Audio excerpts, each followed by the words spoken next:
Assalamualaikum warahmatullahi wabarakatuh.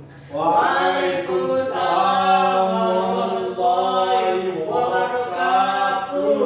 Alhamdulillah, nikmatul iman wa nikmatul Islam. Teman-temanku yang berbahagia, kita harus memanjatkan puja dan puji syukur atas nikmat yang Allah berikan kepada kita, sehingga kita bisa hadir pada pelajaran SKI atau Sejarah Kebudayaan Islam pada kesempatan yang baik ini. Namun akankah lebih baiknya sebelum kita memulai pelajaran, terlebih dahulu kita berdoa. Silakan ketua kelas memimpin doa.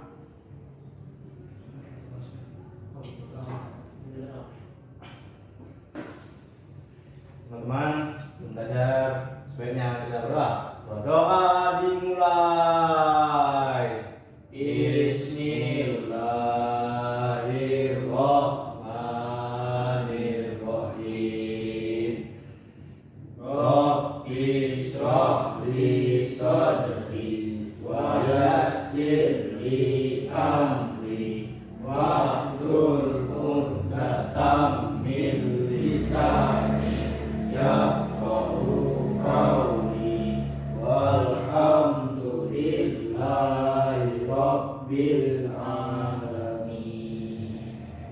Alhamdulillah, kita sudah membaca doa. Semoga apa yang kita belajar hari ini mendapat pahala dan berkah dari Allah Subhanahu wa taala. Amin. Baiklah teman-teman sekalian, minggu kemarin kita sudah belajar tentang masa kejayaan Islam, ataupun sebelumnya kita belajar Khulafa Rasyidin. Dan pada kesempatan kali ini kita akan belajar masa kejayaan Islam. Apa kita belajar hari ini? Masa kejayaan Islam. Bagus.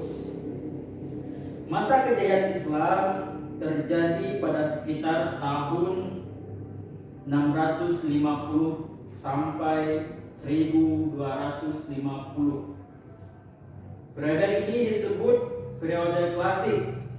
Pada kurun waktu itu terdapat dua kerajaan ataupun dua dinasti ataupun dua kekhalifahan yang sangat besar atau daulah yang sangat besar, yaitu Daulah Umayyah dan Daulah Abbasiyah.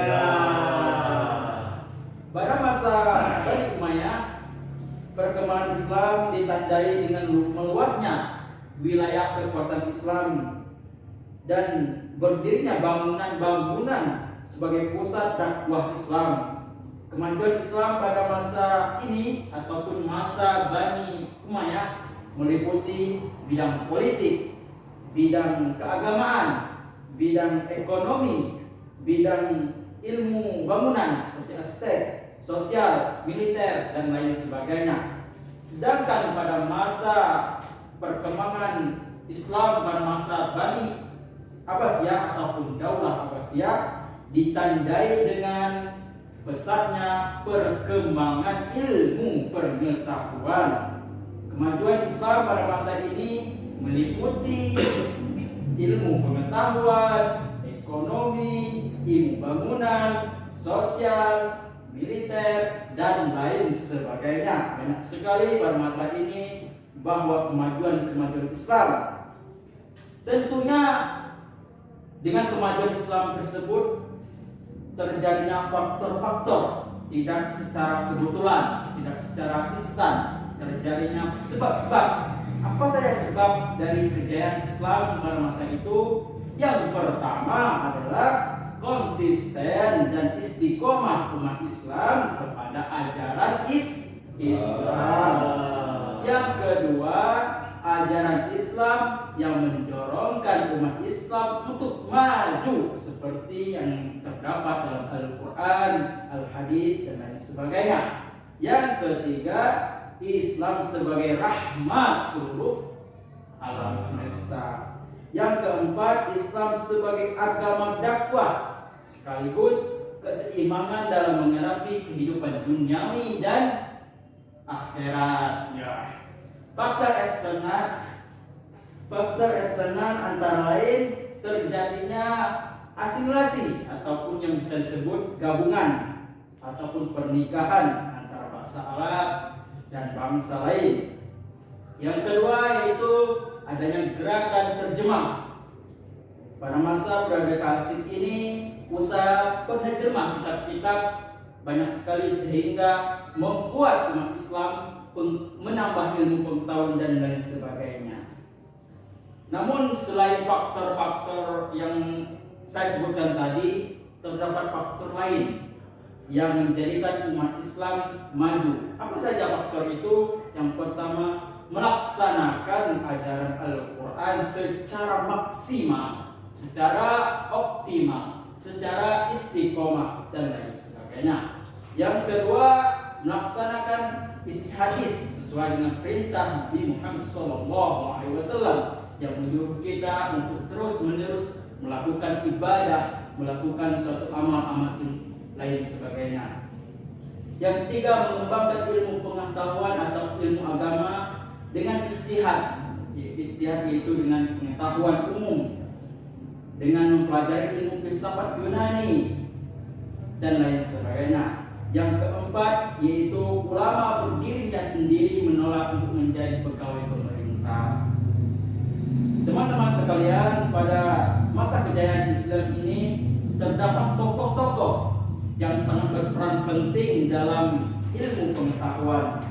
Di antaranya yaitu Ibnu Rashid, Al-Ghazali, dan Al-Kindi, Al-Farabi, Ibnu Sina, dan banyak sekali tokoh-tokoh yang menjadi perkembangan Islam pada masa kejayaan Islam ini. Teman-teman sekalian, mungkin inilah materi kita pada kesempatan kali ini. Namun sebelum saya menutupi pelajaran kita hari ini, kita akan evaluasi apakah materi ini sudah dipahami ataupun belum. Sebelumnya saya akan bertanya kepada saudara Jamil Setiawan. Pada masa kejayaan Islam terdapat dua kerajaan besar. Apa saja kerajaan tersebut? Seingat saja Pak, ada dua kerajaan besar, yaitu Bani Umayyah dan Bani Abbasiyah. Iya, betul sekali. Tepuk tangan untuk saudara Jamil. Selanjutnya saudara Rashid Ridho.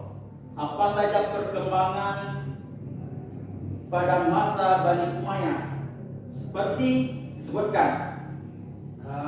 Ini Pak, dari penjelasan yang Bapak sampaikan tadi, menurut saya itu ada dari bidang kesehatan, Iya, betul. pengetahuan, Betul.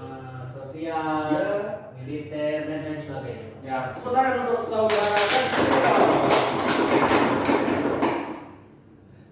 Dari evaluasi tadi saya mengambil kesimpulan bahwa pelajaran hari ini kita sudah paham semua tentang materi masa kejayaan Islam.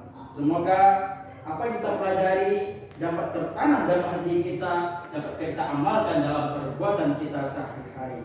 Namun sebelum kita menutup pelajaran hari ini, akankah lebih baiknya kita membaca doa penutup atau doa ketua majelis? Silakan ketua kelas untuk memimpin doanya. Berdoa dimulai. Bismillahirrahmanirrahim. Subhanakallahumma wa bihamdika asyhadu an la ilaha illa anta astaghfiruka wa atubu ilaik. Alhamdulillah, semoga apa yang kita pelajari mendapat berkah dari Allah Subhanahu wa taala. Demikianlah yang dapat saya sampaikan kepada Allah. Saya mohon maaf pada kawadat ilmu yang kurang, saya mohon maaf sebagai manusia biasa yang tak luput dari hilaf dan dosa. Saya akhiri, wassalamualaikum warahmatullahi wabarakatuh. Waalaikumsalam warahmatullahi wabarakatuh. chatku.